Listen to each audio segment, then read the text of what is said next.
తాకట్లో ఉన్న బంగారాన్ని విడిపించి ఆ రోజున మార్కెట్ ధర కట్టి మిగిలిన డబ్బును మీకు అందిస్తుంది కొమ్మూరి గోల్డ్.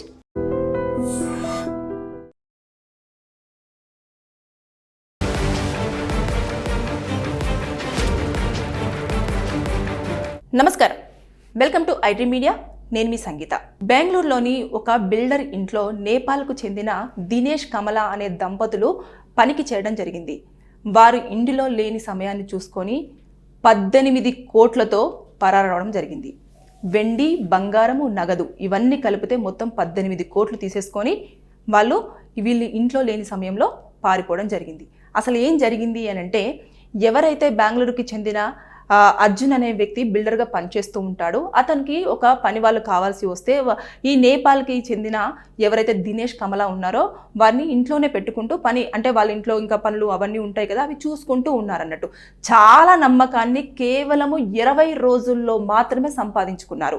ఆ 20 రోజులలో అసలు యజమానులు ఇంటిని వారికి అప్పజెప్పేసి మరి వెళ్ళిపోయే అంత నమ్మకాన్ని వారు తెచ్చుకున్న తర్వాత వీళ్ళు ఏం చేశారు అంటే, ఎప్పుడైతే వీళ్ళు బంధువుల ఇంటికి ఏదో ఒక పని మీద వెళ్ళినప్పుడు ఇక దాన్నే అదునుగా చేసేసుకొని పక్కా ప్రణాళిక వేసుకున్నారన్నట్టు. అంటే వీళ్ళు లేకపోతే మనం ఎలా దోపిడీ చేయాలి, ఎక్కడెక్కడ బంగారం పెట్టారు, ఎక్కడ వెండి పెట్టారు, ఎక్కడ డబ్బులు పెట్టారు అని చెప్పేసి ఎప్పటికప్పుడు ఇన్ఫర్మేషన్ తీసేసుకొని అదంతా కూడా అబ్జర్వ్ చేస్తూ ఉన్నారు. ఆ 20 రోజుల్లో కూడా వీరికి ఎంత చనువుగా ఎంత నమ్మకాన్ని తెచ్చుకున్నారంటే వారు ఏ విధంగా ఆ యజమానులతో ఉన్నారనేది మనం ఒక్కసారి ఊహించవచ్చు.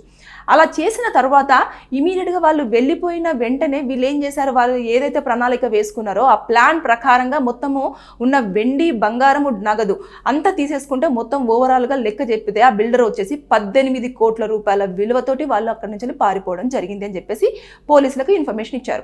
ఇప్పుడు పోలీసులు ఏం చేస్తారంటే, ఈ కేసును ఎలా దర్యాప్తు చేస్తారు, ఏ విధంగా వారిని పట్టుకునే అవకాశం ఉంది, ఇందులో ఎలాంటి శిక్షలు ఉంటాయని మనం ఒక్కసారి కనుక చూసినట్లయితే, ఇప్పుడు ఆ నేపాల్కి చెందిన ఎవరైతే దినేష్ కమల ఉన్నారో వారు ఎక్కడి నుంచి రావడం జరిగింది, వీరు ఎవరిని అడిగి వారిని పనిలోకి పెట్టుకోవడం జరిగింది, వారికి సంబంధించిన ఆధారాలు ఏమైనా ఉన్నాయా లేదా, వారి అడ్రస్ ప్రూఫ్లు ఏమైనా ఇచ్చారా లేదా అనేది ముందు ఈ పోలీసులు ఎంక్వైరీ చేస్తారు. చేసిన తర్వాత వారి దగ్గర ఏదైనా ఆధారాలు ఉన్నాయి అని అంటే వారు చూసుకుంటారు. తర్వాత సీసీ కెమెరా ఫుటేజెస్ అంతా కూడా, అంటే ఇంటి నుంచి వారు ఎక్కడ ఏ ప్లేసెస్ నుంచి ఏ ప్లేసెస్కి వెళ్ళారు అని చెప్పేసి అది ఫస్ట్ ప్రధానంగా సీసీ కెమెరా ఫుటేజ్లు అన్ని కూడా చూస్తారు. సిటీ అవుట్స్కట్స్ ఏమైనా దాటారా, ఆ బెంగళూరు పరిధిలో వారు ఉంటున్న నివాసం నుంచి ఏ ప్లేస్లలోకి వెళ్ళారు, ఎటు నుంచి పెట్టి వెళ్ళారు, ఏదైనా బస్ స్టాప్కి వెళ్ళారా, రైల్వే స్టేషన్కి వెళ్ళారా అని చెప్పేసి మొత్తం చెక్ చేస్తారు అన్నట్టు.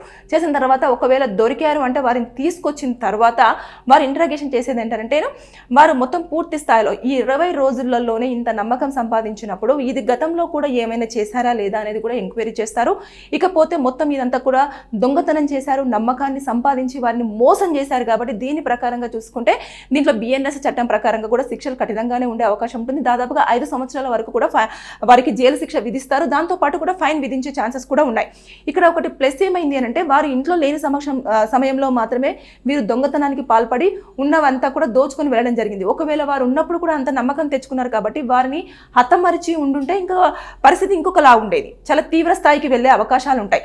కాబట్టి ఇప్పుడు ఆ నేపాల్కి సంబంధించిన వాళ్ళ వివరాలన్నీ కూడా తీసుకొని తర్వాత నెక్స్ట్ ఎంక్వైరీ చేస్తారు. చేసిన తర్వాత వారు గతంలో ఏ ఇళ్లలో పనిచేశారు, ఎక్కడెక్కడ పనిచేశారు, ఇక్కడ పనిచేసినప్పుడు వారి యొక్క ప్రవర్తన ఏ విధంగా ఉండేది, తర్వాత ఎవరెవరి దగ్గర ఏమైనా తెలియకుండానే తీసుకొని రావడం జరిగిందా, లేదంటే గతంలో ఏమైనా అఘాయిత్యాలకు పాల్పడడం జరిగిందా, ఇవన్నీ కూడా చెక్ చేస్తారు. చేసిన తర్వాత అప్పుడు పూర్తి స్థాయిలో వారిపైన ఎలాంటి సెక్షన్స్ వస్తాయి, ఏ కేసుల కింద వీరిపైన కేసులు నమోదు చేయొచ్చు అని చెప్పేసి అనే దానిపైన వారు పోలీసులు డిసైడ్ అవ్వడం జరుగుతుంది. కానీ ఓవరాల్గా చూసుకుంటే మాత్రము నేను ఈ వీడియోలో అందరికీ హెచ్చరించే విషయం ఏంటంటే, ఎప్పుడైనా సరే ఒక వ్యక్తి తొందరగా మనతోటి కలిసిపోతున్నారు, మనకు అనుకూలంగా ఉన్నారు అంటే మీరు ఒక్కసారి అప్రమత్తంగా ఉండండి. నమ్మించే ప్రయత్నాలు చాలా జరుగుతున్నాయి. దాంతోపాటు వారు చూస్తే 18 కోట్ల రూపాయలను దోపిడీ చేసే అంతంటే మొత్తం వారి కాన్సన్ట్రేషన్ అంతా కూడా ఎక్కడ ఉంది, వీరు ఎక్కడ డబ్బులు పెడుతున్నారు, ఎక్కడ బంగారం పెడుతున్నారు, ఎక్కడ గోల్డ్ పెడుతున్నారు, దానికి సంబంధించిన లాకర్స్ ఉంటే లాకర్కి సంబంధించిన పాస్వర్డ్స్ కానివ్వండి, లేదంటే కీస్ కానివ్వండి, ఎక్కడ పెడుతున్నారు అనే దానిపైన పూర్తిగా వారు దాని మీద డిపెండ్ అయి ఉంటున్నారు. కాబట్టి అది తొందరగా వారికి ఈజీ అయిపోయింది, వెంటనే తీసేసుకొని వెళ్ళిపోవడం కూడా జరిగింది. కాబట్టి ఎవరైనా మీ ఇంట్లో పనికున్నా సరే వారిని మీరు ఒక కంట కనిపెడుతూ ఉండండి. ఎంత మంచి వారైనప్పటికీ కూడా మీ యొక్క జాగ్రత్తలో మీరు ఉండాల్సిన అవసరం ఎంతైనా ఉంది. ఇది పెద్ద పెద్ద ఇళ్లలో మాత్రమే మనం చూస్తూ ఉంటాం. అంటే ఒక పనివారు ఉంటే అంటే వారితో పాటే ఇంకా ఇంట్లో పెట్టేసుకొని వారి యొక్క బాగోగులు చూసుకోవడం కానివ్వండి, వారి చిన్న చిన్న పనులు చెప్తే బ్యాంకు పనులు కానివ్వండి, లేదంటే బయటి పనులు కానివ్వండి, లేదంటే ఇంట్లో ఉన్న చిన్న చిన్న పనులు కానివ్వండి, వీటన్నింటికి కూడా ఒక మనిషిని హైర్ చేసుకొని ఇంట్లోనే పెట్టేసి వారికి అకామిడేషన్, ఫుడ్, దాంతోపాటు శాలరీ కూడా ప్రొవైడ్ చేస్తూ ఉంటారు. దీని నేపథ్యంలో మన మనిషే కదా, ఏమవుతుందిలే మన ఇంట్లోనే ఉంటున్నారు కదా అని చెప్పేసి అంటే కొన్ని సందర్భాల్లో ఏమవుతుందంటే వారికి సంబంధించిన వ్యక్తులు చుట్టుపక్కల ప్రాంతాలలోనే ఉంటూ ఉంటారు. ఉన్న తర్వాత వీరు ఎప్పుడైతే వీరి యొక్క కదలికలను మొత్తం గమనించిన తర్వాత వారు డిస్కస్ చేసుకొని ఇమీడియట్గా వాళ్ళు ఒక ప్లాన్ వేసుకుంటారు. ఎంత డబ్బులు ఉన్నాయి, ఎంత ఉన్నాయి, వారి ముసలోళ్ళ ఇంట్లో ఎంతమంది ఉన్నారు, ఎవరెవరు ఏ సమయానికి వెళ్తారు, ఏ సమయానికి వస్తారు, తర్వాత ఒకరు ఉన్నప్పుడు వీళ్ళ యొక్క ప్రవర్తన ఏ విధంగా ఉంటుంది, వీరు ఏ సమయాలలో నిద్రపోతారు, నిద్రపోయినప్పుడు ఎన్ని గంటల పాటు రెస్ట్ తీసుకోవడం జరుగుతుంది అని చెప్పేసి పూర్తిగా మానిటరింగ్ చేసిన తర్వాత వారు ఒక ప్రణాళిక అంటే ఒక ప్లాన్ వేసుకుంటారు అన్నట్టు. ప్లాన్ వేసుకున్న తర్వాత ఆ ప్లాన్ని ఇంప్లిమెంటేషన్ చేయడానికి బయటి వారి సహాయం తీసుకుంటారు, లేదంటే ఇంట్లో ఉన్నవారే వారు చేసే ప్రయత్నం కూడా చేస్తారు. కొన్ని సందర్భాలలో ఎదురు తిరిగారు అనుకోండి, వారిని హతమర్చే ప్రయత్నాలు కూడా మనం చూస్తున్నారు, చంపేస్తున్నారు కూడా. చాలా వరకు ఇవి మనం కేసులు వింటున్నాం కూడా. ఇలాంటివన్నీ చోటు చేసుకుంటున్నాయి కాబట్టి దయచేసి ఎవరినైనా మీ ఇళ్లలో పనికి పెట్టుకునేటప్పుడు దానికి సంబంధించిన ఇన్ఫర్మేషన్ అంతా పక్కాగా తీసుకోండి. ఇకపోతే వారు ఎలాంటి వారు అని చెప్పేసి ఎప్పటికప్పుడు అబ్జర్వ్ చేస్తూ ఉండండి. లేదు మీ ఇంట్లో పెట్టుకునే పరిస్థితి వద్దు అనుకున్నప్పుడు మాత్రం వారికి ఒక హాస్టల్ని హైర్ చేయండి.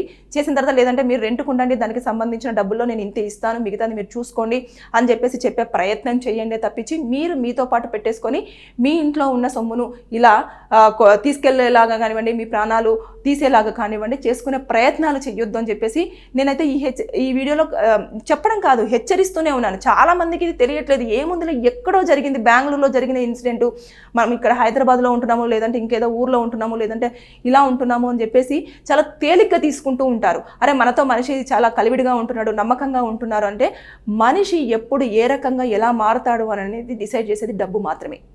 దాన్ని చూడంగానే మనిషి ఒకేసారి మారిపోతాడు. దాని లోపల ఉన్న ఒక వ్యక్తి బయటకు వచ్చేసి చెయ్యరాని పనులన్నీ చేసేసి మరే దాన్ని తీసుకొని వెళ్ళిపోవడం అనేది జరుగుతుంది. ఎందుకంటే డబ్బు ప్రతి ఒక్కరికి అవసరమైనదే కాబట్టి ఆ నేపథ్యంలోనే ఇలాంటివన్నీ కూడా జరుగుతుంటాయి. దొంగతనానికి పాల్పడడం కానివ్వండి, లేదంటే హత్యలు చేయడం కానివ్వండి, మానభంగాలు చేయడం కానివ్వండి, వారిని ఇంకా రకరకాలుగా హింసించడం కానివ్వండి, ఇలాంటివి జరుగుతాయి. పోలీస్ స్టేషన్లో చాలా కేసులు ఉన్నాయి. దాంతోపాటు కోర్టులో కూడా చాలా వరకు దొంగతనాలు జరిగిన కేసులు కూడా ఇంకా హియరింగ్లో కంటిన్యూస్గా కొన్ని ఇయర్స్ పాటు ట్రావెల్ అవుతూ ఉన్నాయి. వాళ్ళు దొరకరు, ఎతుకుతూ ఉంటారు. వచ్చినా కూడా వారి దగ్గర ఏం ఉండవు, నేను అక్కడ అమ్మాను ఇక్కడ అమ్మాను అంటారు, లేదంటే పోయినాయి అంటారు, లేదంటే నేను నన్ను జైలుకు పంపించాను, నేను ఇవ్వలేను అంటారు. ఇలాంటివన్నీ రిపీట్ అవుతూ ఉంటాయి. కాబట్టి ఎప్పుడైనా సరే ఒక వ్యక్తులను మన ఇంట్లో పెట్టుకునేటప్పుడు లేదా పనిలో చేర్చుకునేటప్పుడు జాగ్రత్తలు పాటించాల్సిన అవసరం మనదే. మనం ఎంత రెస్పాన్సిబిలిటీగా ఉంటామో మనం అంత జాగ్రత్తగా ఉన్నట్టు, మన సేఫ్ మనం చూసుకున్నట్టు. కాబట్టి ఈ వీడియో త్రూ చాలా మంది అలర్ట్ అవుతారని చెప్పేసి నేను కోరుకుంటున్నాను. Thank you. And for more videos, Please subscribe to iDream. Please subscribe to iDream. Please subscribe iDream. And please subscribe to iDream. For more videos, subscribe to iDream. please like, share and subscribe to the channel. Congratulations, iDream. Subscribe to iDream. Subscribe to iDream. So subscribe to iDream Media. iDream team andarki huge congratulations. Please subscribe iDream Media. Please subscribe to iDream. Subscribe iDream. Please subscribe to iDream. iDream అంటే నా కళల ఛానల్ను subscribe చేసుకున్న నోరు తిరుగుతలేదు, మీరైతే గంట గుర్తు కొట్టండి. For more such videos, please subscribe to iDream. Subscribe to iDream. Please subscribe to iDream. Please subscribe iDream Media. Please do subscribe to iDream. Please subscribe to iDream Media. For best entertainment and information, please subscribe iDream. And don't forget to subscribe to iDream.